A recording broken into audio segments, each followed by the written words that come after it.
Well, my dissertation was called Developing a Navajo Educational Media Guide from a community perspective. And I chose that because I am Navajo. I grew up on the reservation in Window Rock, Arizona, which is the capital of the Navajo Nation. And I never learned the language. My grandparents spoke it, but they never taught me just because of some of the repercussions they got when they were young. They were punished for speaking Navajo, and so they never passed the language down because they thought it would be hard on us kids to learn to go to school and do well in school. And that was one of the reasons why I never learned. But as we do research now, we start to realize that the language is really important. It's really dying out now, even though the Navajo Nation has one of the largest, not only population, but the largest speaking. There's over 300,000 Navajos, registered Navajos under the tribe, but only about 167,000 speakers. What needs to be preserved about the Navajo culture? That's what I was saying.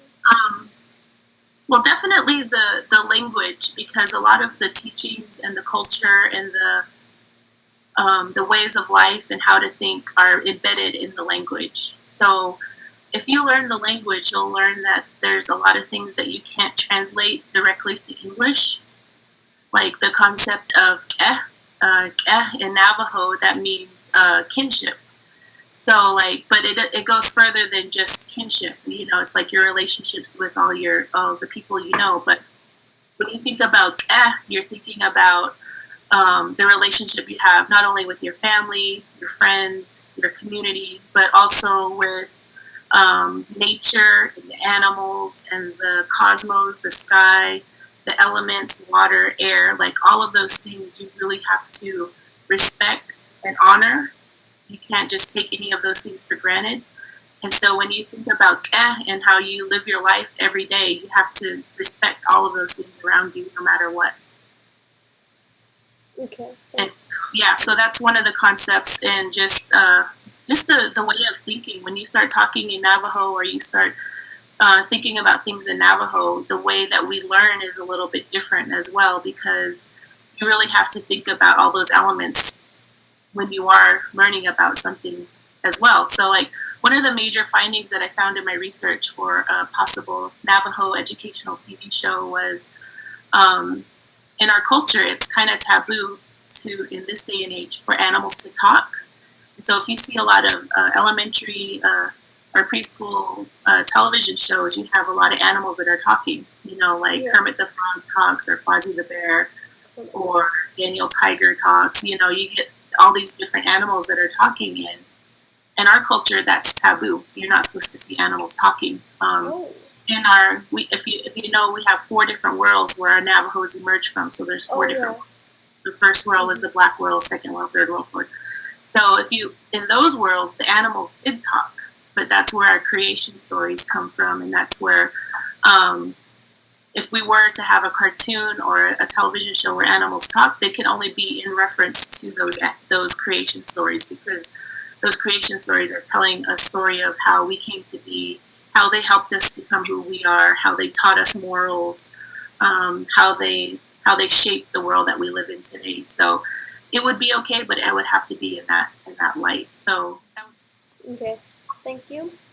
Do most Navajo children know about the creation story and the Long Walk? How did you learn about these beliefs and history? About the Navajo history? Yes. Did I learn about it? Specifically the Long Walk. Well, specifically the Long Walk. Long Walk. I can't remember. I'm sure I grew up around it, because I knew about it from when I was in elementary school, probably, and that was a long time ago. But the Long Walk is something that's really prominent in our history, and it is important to know about it and what happened and why it happened. I think I didn't really understand what it was really about until I took a Navajo language class at Arizona State University, and I took some Navajo history classes where I really started learning about what it was, and that really affected me, because it's really atrocious what the people did to our people, and made us walk all these long ways. And I read this book. It's called Navajo Stories of the Long Walk. And it just gives different accounts of what happened during the long walk from different families, from their stories that were handed from generation to generation. And so I learned in school, and then I learned just from my own research, reading books and stuff like that. So, I mean, it's an ongoing process. Whenever I open a book to read about the long walk, I always learn something different about why it happened. And I've actually been out there. I went to Bosco Redondo where the Navajos were held, and it was just it's a long way to imagine our ancestors walking all that way, and some of them dying along the way. It's just really sad. And when I was there, I just had this really heavy, sad feeling, and there's nothing out there. It's just like plain, dirt, and there's like the mountains are far away, so it's just really it's just really sad. And our leaders say that we should never go back there, even just to visit. But there is a museum there and stuff. But I was writing a screenplay about it when I was getting my master's degree, and that's why I went, because I wanted to do some research and see the area.